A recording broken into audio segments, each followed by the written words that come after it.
Are you single like me? Are you ready to go at it solo? Are you ready to level up your anime game?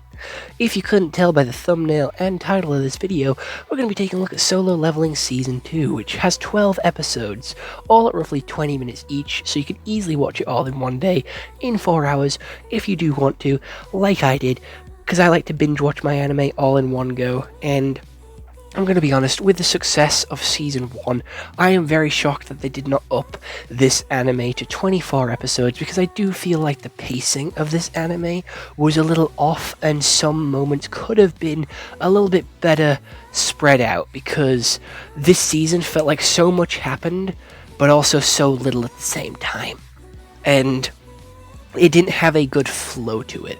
Like, it didn't have a nice flow. And we'll see that when I do my quick recap of the season.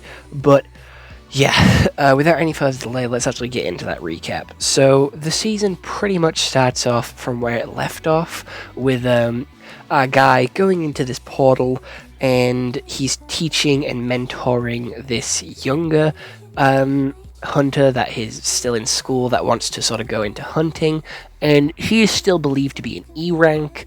So they go in, they kill the elf, and he gets a new spirit, which is his iron spirit. He calls it iron, and he defeats an elf who he could not actually arise. We then move on, and he gets his recaliber, like his redo. So he's now an S rank, and he joins a mining group, and he just wants to kill more monsters to get more of an army and to level up more. And then he goes off into the dungeon, and he actually beats the dungeon. And he unlocks the elixir of life, so he brings his mum back, and then he uses that elixir of life on something else as well, and then, oh my god, what else fucking happens? This season was genuinely all over the fucking place. We then have him go and do another raid with someone else, and then he denies joining his best mate's guild, and then starts his own guild, and he hires his best mate, and then he hires the young hunter from his sister's school. He then goes and joins the other S ranks from Japan. I don't know where this series takes place. I thought it took place in Japan, but apparently not. So the 10 best S ranks from Japan come over, and they have a little bit of a tournament, a little bit of a scrap. They realize that he is the best S rank, like, out of most of them, and then they basically continue fighting the ants from last time. And when they're fighting the ants from last time, they don't really do a lot. They get their asses kicked because they do like a Hunter x Hunter arc and make an ant be able to speak human, and not just speak human, but like be like the strongest ever as well. Like, this is the best fucking ant there is. Kind of like in Hunter x Hunter, wipes out the most of the squad or makes them fightable, and then our main guy shows up, kills the ant, kills the goated ant, and then makes them all arise, and then he is now like practically fucking unstoppable. And that's where the season ends. And there's a spider on my roof, so I'll be back in just a fucking second. For you, that was like 1 second. For me, that was like 5 minutes chasing it around my room, trying to capture it so then I could let it go outside. Right, back to Solo Leveling. So after that recap, I think the pacing is the worst part about this series, as well as the character. I don't like Superman, and you'll know that I don't like Superman because he is really powerful with very little weakness, and that is exactly what our main character is here. He gets to a point where he's so powerful that he can pretty much beat anything without too much difficulty, and he's gotten so confident in himself that it doesn't even feel like a challenge anymore. So we are just watching him style on absolutely everybody and everything, and it doesn't make for an interesting character because all the development happened in season 1. Like, we're not seeing him grow stronger, or because every time he fights something, he says it's more difficult, but he's so cocky and confident that he can do it all that it doesn't feel that way. And it's so, I don't know, I do like the character. I do think he is an absolute fucking badass and he's an absolute unit, but he's just not relatable, and he's just not convincing as a character.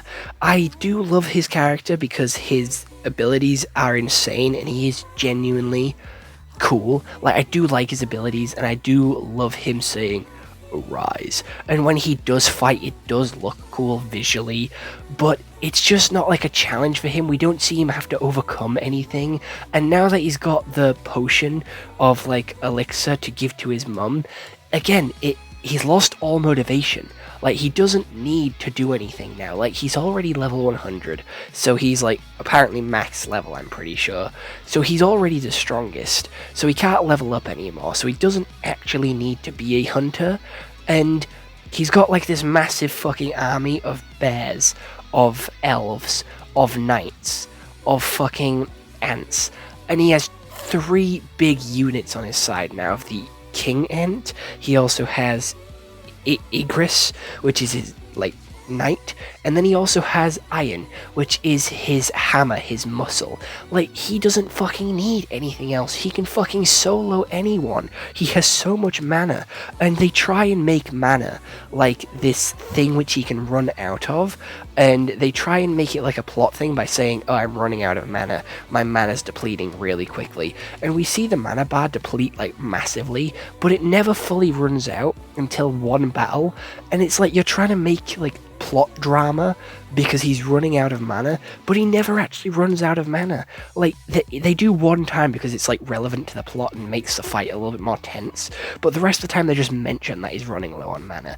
This isn't good because you don't feel any tension, you don't feel like he's gonna lose. You're looking at it being like, ooh, how's he gonna win this one? How's he gonna get style points for this one? Because everybody is like, oh bro, you're so strong, oh bro, you're so cool. And he's cool, he's strong, he's badass, he's calm, collected, and he's very confident, and that is admirable. But like, there's no tension, there's no drama, there's no creativeness to it. Like, it's just visually appealing and that's it. Like, there's genuinely fuck all else to it. It's just guy kills people for like 4 hours and that's it. And I do like the show, but like it's hard because I don't like Superman because of like how strong he is and how much of a goody two shoes he is. But then like he's got no weaknesses, so everything's pretty easy for him. But then when it comes to like our main character here, it's technically the same problems, but I still like him because his powers are cooler.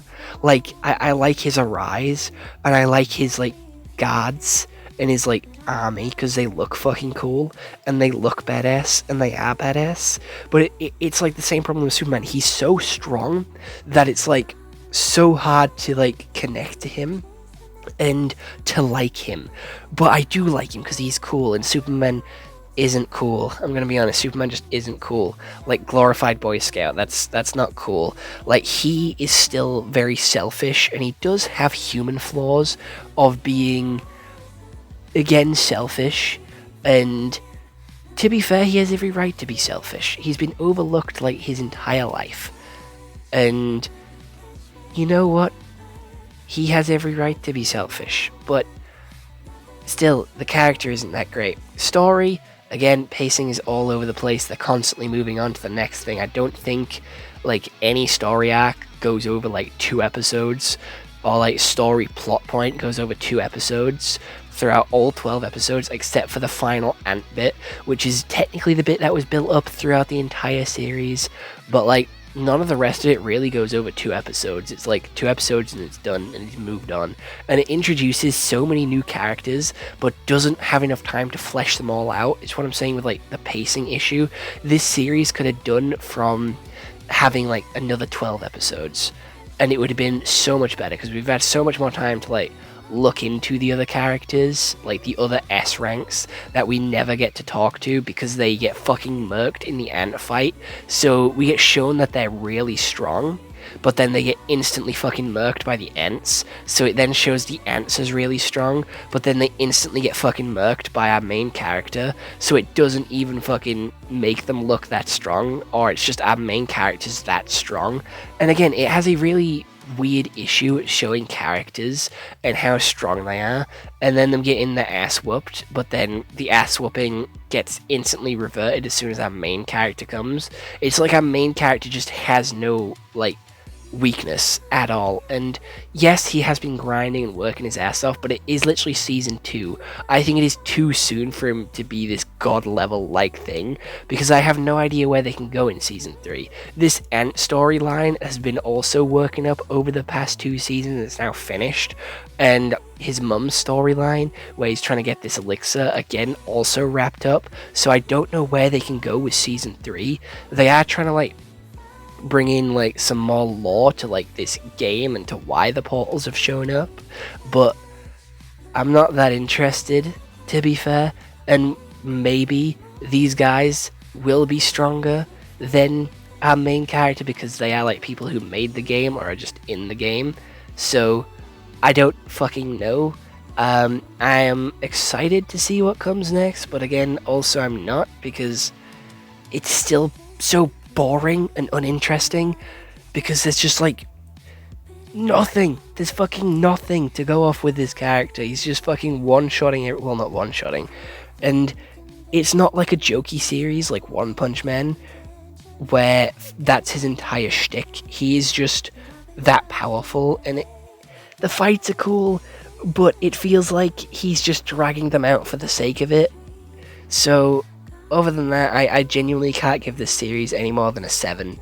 I can't give season 2 any more than a 7. Like, it has too many fucking plot issues to be higher than a 7.